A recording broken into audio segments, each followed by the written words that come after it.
the topic of my conversation today is dynamics of discrimination, and this discrimination starts even before birth in the context of India. In the sense, you look at the sex ratio. In Kerala, we understand that the sex ratio is quite good, but the moment we look into the juvenile sex ratio, things are not good, even in the state, an empowered state like Kerala. Why it is happening like that? Why the discrimination starts even before birth? So this is the question, that's a single most significant question that comes to me when I think about the dynamics of discrimination. And of course, it gets into education, health, whatever we talk about, the disparity in the wages, disparity in the workplace. But what is, single most significant is the discrimination that happens even before birth. Because, it's a biological advantage that women live more than men. But the moment you look into the statistics in the context of India, the life expectancy, the life expectancy between men and women, that's very narrow.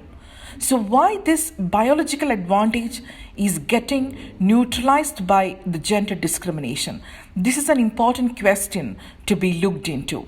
And I was a part of, this gender budgeting exercise that has happened at the national level and the subnational levels.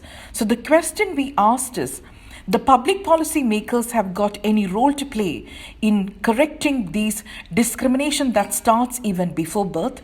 So you can understand that it is a tiny policy tool we have when we talk about the fiscal policy tool. But, we cannot say that it is an intra-household decision, and it has to be tackled at the level of intra-household, and public policy makers does not have any role to play in it. I don't believe in that. What could be that particular policy which is important to address these concerns related to, the discrimination that starts even before birth? One such conversation was about the role of finance commissions in this. Because, finance commissions, now it's a 15th finance commission that's over. It's a finance commission that decides on the quantum of devolution from the divisible pool of taxes to the subnational governments. So, a moment I think that one indicator in the formula-based transfers, if it can be related to gender, then these questions related to discrimination can be addressed. This is one question. Second is, of course, as per the principle of subsidiarity, the decision has to be taken at the level which is closest to the people. So in that sense, the major decisions need to be taken, at the level that is closest to the people, almost at the subnational level or at the third tier. In that sense, at the third tier, we have 33% of the seats reserved for women. And a question asked by the Nobel laureate Duffler was that, does feminization of governance lead to, the reduction in discrimination, and that lead to the public expenditure decisions that favor women? So in that experiment, in the randomized control experiment, what she has understood is, from her experiments, is that the women in the decision-making process, or the women at the top, they are sensitive to the, public expenditure decisions that is favoring women comparative to the men at the decision-making level. So her experiment using the controlled trials in different states of India proved that the third tier, that decision of incorporating 33%, reservation for women, that has positively impacted on, the expenditure decisions or the public policy decisions that is favoring women. So this is one kind of intervention. Another, question, as I work in a public policy institute, my examples are also from that public policy perspective. Another way to deal with the discrimination is, her experiment was on immunization. There is a clear discrimination over there. And, it may be even lack of awareness that, women are not taking babies to the immunization camps. So in her experiment, in the control trials, what she has done is she has provided lentils in certain immunization camps, and that's the way she has done the control experiments. So in that experiment, women responded to the camps where the lentils were provided. So can we say that this is an effective public policy tool to control discrimination? Because it's like incentivizing a woman to take her child to the immunization camp to get her child immunized through giving her lentils, pulses. But this can be just short term. This kind of incentivizing women to take the baby to the immunization camp, that kind of tackling, the gender related issues can be short term, because what we have to do in order to overcome the discrimination that is very deep rooted in the society is to give agency, give power to women so that, you don't have to incentivize her to do certain things. So removing unfreedoms of girls, women, boys, and men. That is what exactly is public policy's major role. So, how to remove these unfreedoms and take the women and men, boys and girls, to participate in the economic activity? That should be the role of public policy. And in removing these unfreedoms, what has happened in our country over the years, maybe the legacy of patriarchy and many other mobility restrictions, what has happened over the years is there was equal opportunity paradigm. Schools, colleges, hospitals, these are all there. It's based on equal opportunity paradigm. Men and women can come and access. But the moment we look into the statistics of benefit incidence analysis, we understand that fiscal incidence or the benefit incidence of the fiscal policies is quite skewed. Why, when a country progresses, a certain segment of population is kept vulnerable? How we can take them on board so that there will be an equal access to health, education, and other social sector provisioning in the country? So how to remove those logical entry barriers? To me, that exactly is the role of public policy, to remove the discrimination. Otherwise, if we believe in equal opportunity, over the years what we have done is equality in processes. But those equality in processes has not led to equality in outcomes. So we need to think twice whether it is equality or whether it is equity to remove the discrimination from the society. And of course, it is not just the role of fiscal policy and monetary policy. It's also, deep-rooted in our country. So the sociology of the fiscal policy is equally relevant to address these concerns.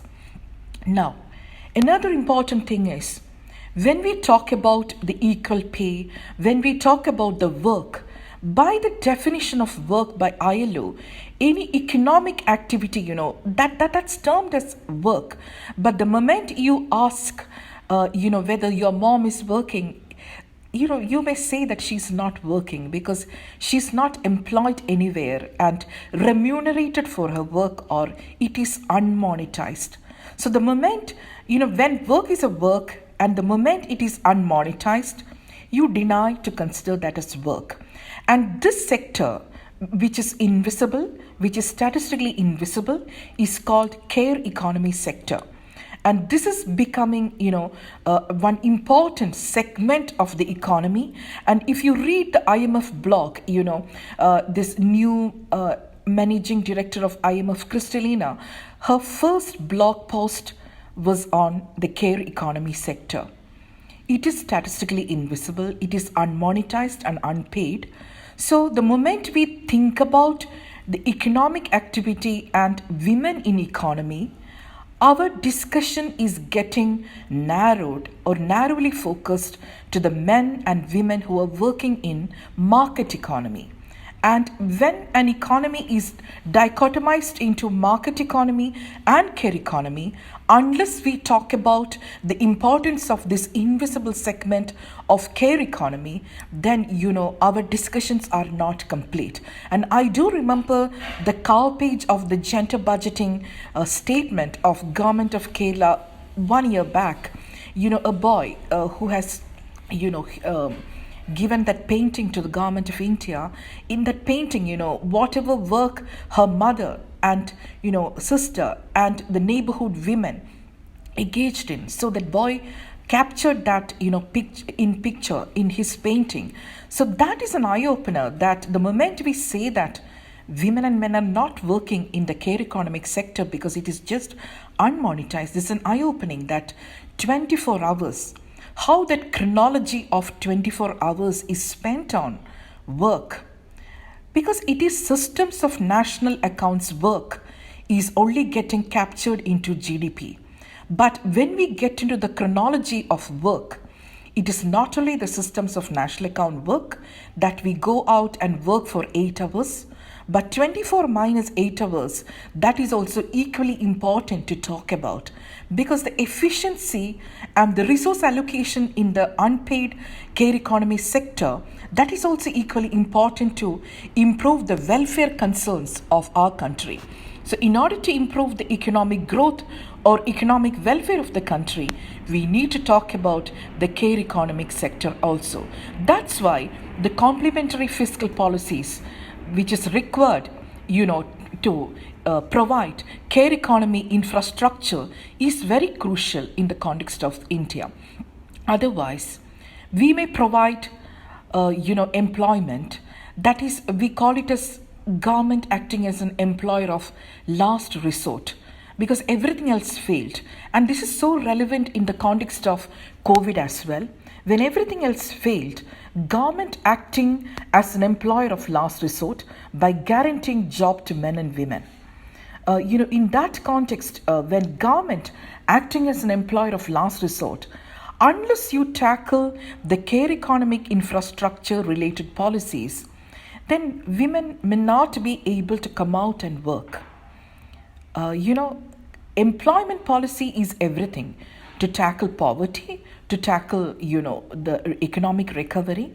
But economic policy in terms of employer of last resort fails if we don't tackle the concerns related to the care economic infrastructure, because women are doing the dual work. So that dual work burden needs to be understood. And that's why, a new technique of primary survey that has happened in the context of India, we call it as time use survey. The first time use survey was there in India in 2000, and the second time use survey was floated in 2020. So we have statistics in time use survey, and the chronology of the time we got from that time use survey. But when you look into the statistics, that gender gap in the time spent by men and women in the care economic sector, that is quite huge. So we need to look into those kind of aspects to understand what are the policies which are required to increase the women's labor force participation in our country. Because if you look at the IMF debates, even the prior managing director, now she's the ECB chief, Christine Lagarde, and the current managing director, Kristalina, and many UN agencies, including the United Nations Secretary General's high-level panel on women's economic empowerment. All these